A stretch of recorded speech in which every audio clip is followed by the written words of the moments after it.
Medical बारंडा हाथ में oxygen pipe आउ चेयर उपरे ढली पड़ी जीवन ना मिलिला बेड ना मिलिला सठिक समय रे चिकित्सा। मुख्य चिकित्सालय बारंडारे ही आखि बुझिले गुरुतर रोगी।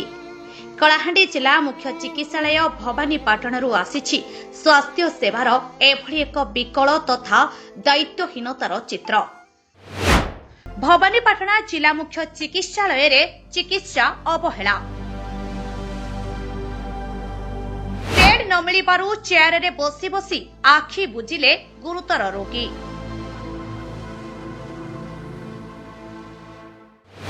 मृतक हेले भिक्काझरन गाँवर रोहित सबर बयस 31।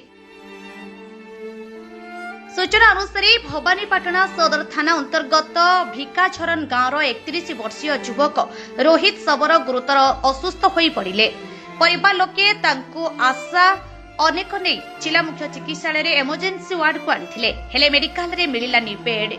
गुरुतर अवस्था तांको बारंडारे एक चेयर रे बसाई ऑक्सीजन लगाई दियागला, किंतु जने गुरुतर रोगी पाई जो जरूरीकालीन चिकित्सार आवश्यकता थिला सेथिरे चरम अवहेला करा जायथिबा अभियोग होईछि। शेषरे चेयर उपरे बसिथिबा अवस्थारे ही रोहित को जीवन चली जायछि।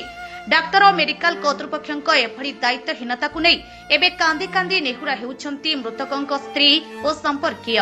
सुनंतु सेमाने कोन कहउछंती। डॉक्टर के देखैथिला जे खांसी सिरप दीथिले से सिरप पीले जे मके भल नहीं लाग जे बाइले एक बजा तो मन छाती चिपी होचे नुआ से नहीं होचे छाती जले जोचे पेट जले जे पेशाब दुआ जलुचे बोले तापरे एबे से भल लागबा आंसन के से भल लागबा बोली परी 4 बजेला के हम डॉक्टर के एडमिट करिगन कर लगे। पहले हम बाहर ने रुआ बेड मन नहीं जगह बाहर ने सो बोली डॉक्टर भर से चेक नहीं करी। डॉक्टर मत चेक कहले भी तुम्हें बुढ़ला के नियो एनालिसिस करब खाली बोलू थे तुम के आम नहीं देखू हॉस्पिटल रे बेड नहीं थिर से तिर लगी ताके बाहर रखी थिले ऑक्सीजन लगी करिया गया और ठीक हिसाब ताके ट्रीटमेंट भी नहीं करबा जोगरू से धोसो हे करी ऑक्सीजन लगाला परे भी से खराब हो गला। एही घटना परे मेडिकल व्यवस्था उपरे विराट प्रश्नवाची सृष्टि होईछि। सरकार स्वास्थ्य सेवा पई कोटी कोटी टंका पानी फड़ी बुहाउथिबा बेले जिलार मुख्य चिकित्सालय रे जने जरूरी रोगी को बेड टीए न मिलिबा एवं चेयर रे प्राण चली जिबा साधारण रे तीव्र असंतोष सृष्टि करिछि।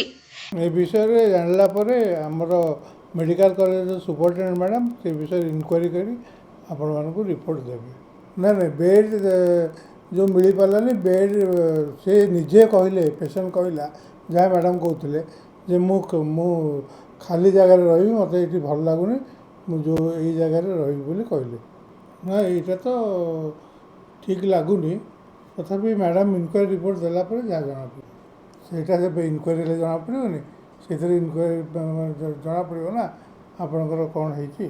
31 वर्षर जने युवक आखि बुझीदेले परिवार उजुड़ी गला। हेले प्रश्न उठुची एही संवेदनशील घटना पाई अवसर रे दायी किए? चिकित्सा अवहेला करिथिबा दायित्वहीन कर्मचारी विरोध रे प्रशासन कठोर कार्यानुष्ठान ग्रहण करिबो कि ना प्रतिथर भली एथर मध्य तदंत नारे मामला को चापी दियाजिबो ताहा देखिबाको बाकी रहिला। कलाहांडीरो चित्रसेन बागंक रिपोर्ट क्रांति क्षेत्र लाइव।